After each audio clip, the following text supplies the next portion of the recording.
Good morning. Yep, it's Don, director of fun out here enjoying, well, the sun ain't even come up yet, so I can't really say I'm enjoying the sunrise, but you can see the sun's effects or the light effects out here on the lake. Isn't it great? Well, speaking of great, I got a great topic today. How do you achieve greatness? We're going to talk about that. I think you're going to like it. It sure helped me when I come across it. Stand by, we're going to get to it real quick here. Wow, what a view, isn't it?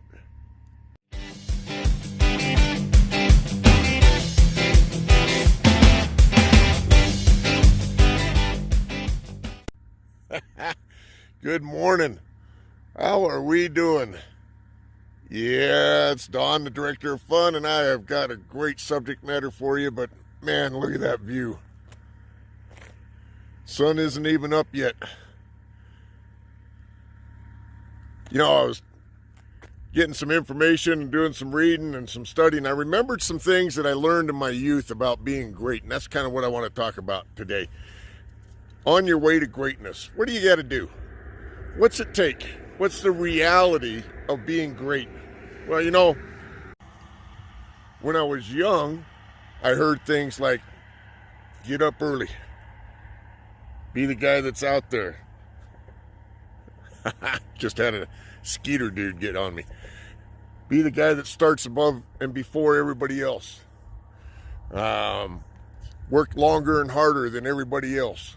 Stay up later. In fact, I learned some good things about that, which worked really, really well as I was coming through the ranks in the military, as I was doing some things in the self-employed world, which I worked in for a very long time. But when I started moving it to a true business side of the quadrant, and some of you may know what I'm talking about there, I found that I had to make some changes.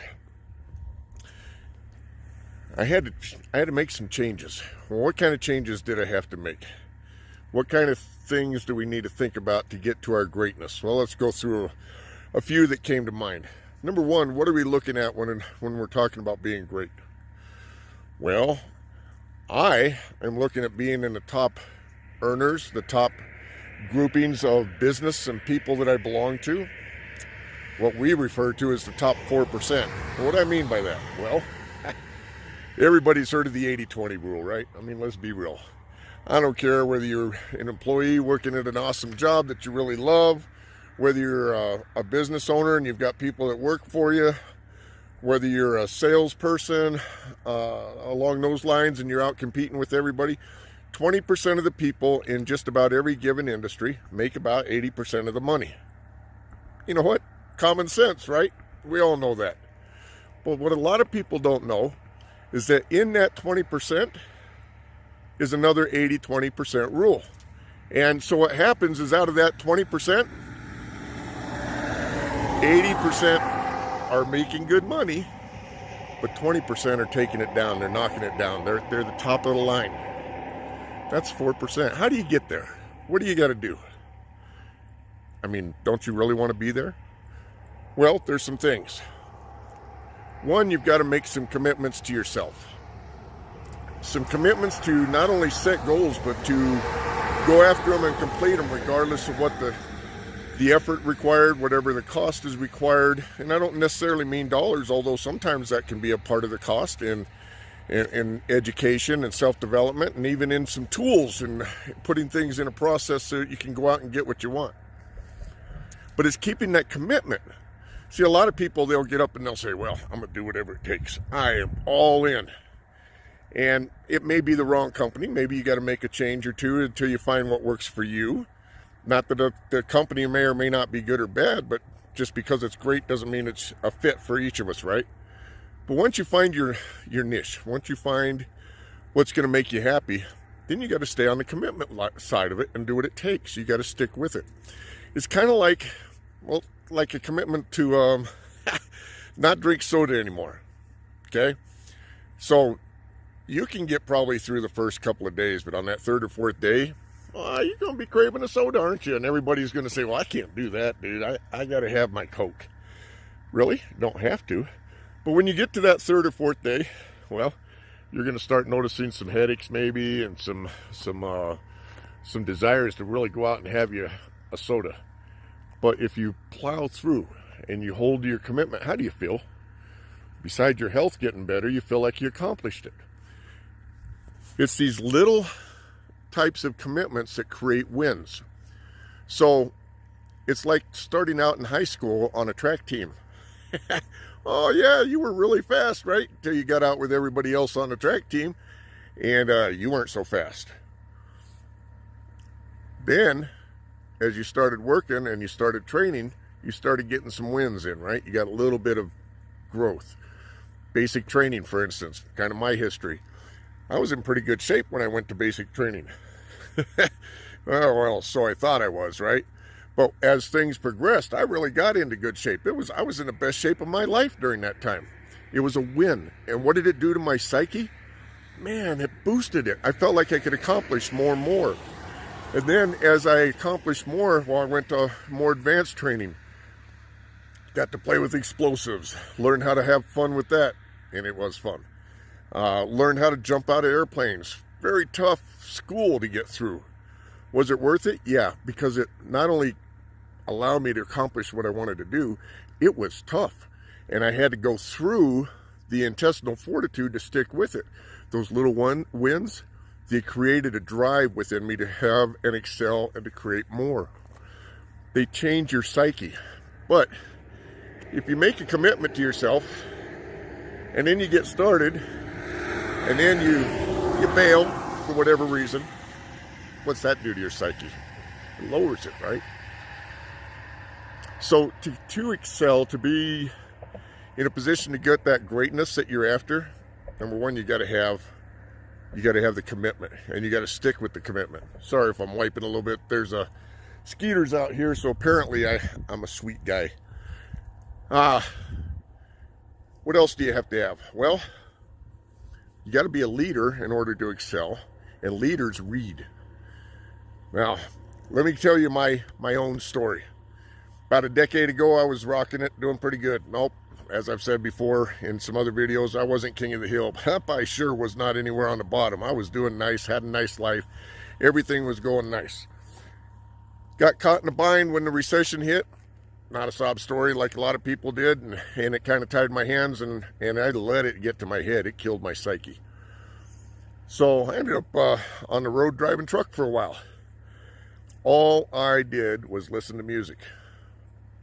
But when I decided to get out of my own head, when I decided to get my life back, when I decided to become a leader again and to do the things I knew I was capable of doing, well, the amount of radio I was listening to for music started changing into podcasts, into training videos, into courses, into audio books, because I didn't have a lot of time to sit and read. Well, readers read, leaders read. So if you're not reading, you're not studying by whatever means, paper book, audio, podcast, something that's going to help you grow, you're missing out. Because if you're not developing, how do you help others develop? One of the best things I ever learned in the military was that we taught the person below us how to do our job, and we learned how to do the person above us, we learned how to do their job. Well, the same thing in business, same thing in mentoring, same thing in whatever type of business you're in, whether it's networking, whether it's MLM, whether it's you own your own paint company, your own plumbing company, whether it's affiliate marketing, which by the way is pretty much the fastest way to cash. You have to help others grow, and you got to find the people above you and learn from them so you can grow. It's what we love doing. By the way, if you want some help in that, one of the best things we do is through our Success Challenge. Glad to give you some information. It's an awesome way to be able to get that growth.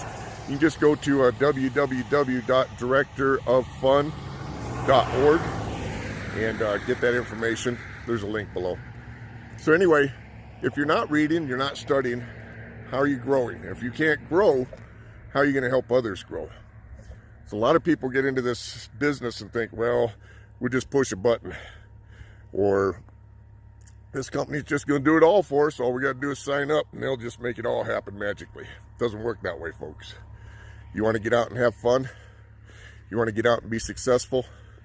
You got to learn. You got to grow. So we got to have a mindset. We got to keep promises to ourselves. We got to get educated.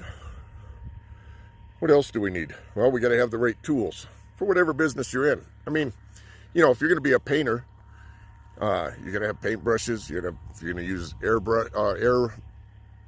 painting, you've got to have the right types of guns and nozzles. If you're a carpenter, you've got to have the right tools in order to go in and do the job. If you're into concrete or a mechanic, I mean, look at a mechanic. Everybody says, well, you know, I don't have to buy things if I go get a job. Really? Be a mechanic with no tools and see who hires you. Not going to happen. Or very seldom. They might give you a chance to get them as you're going along. Concept. But if you don't develop the tools and the strengths and the skills needed, you're not getting very far. Look at being a nurse. I've got several friends and relatives that are nurses, very high up in cardiac nursing, to a sister who's just going through school as a nurse right now. They've got to get all kinds of skill sets and everything in order to move along and to be able to do a good job, or at least you're counting on them to have that, right? Because if you're in a hospital or you're in a doctor's office, you're kind of relying on them. Well, if you're in business and you're helping other people grow, aren't they doing the same thing with you? Don't you need to be in that position? You got to have the tools. You got to have the commitment. You got to have the knowledge. There's some other things that go along with it. We can talk about that in some other trainings, some other motivational type settings. But the reality is, it comes down to right here, heart and soul. Are you on it? Are you dedicated? Is it worth it? Do you really want to be in that top 4%? If you want a success challenge to help you get there, again, click on that link below or just go to www.directoroffun.org. That success challenge is going to, wow, it's just, I don't know how to tell you what it's going to change you, but it's going to change you. Go there, go through the training that's there on that first couple hours and see what you get out of that. See how it changes you right from the start. Hey, listen, do me a favor. Like this on the bottom there. Subscribe to my channel if you haven't already. Hit that little bell so you know when we've got new trainings coming out. We've got some good ones. Share this with people. Let's get people going. Let's build people. The income will follow. Trust me, it happens. But build people. Build ourselves.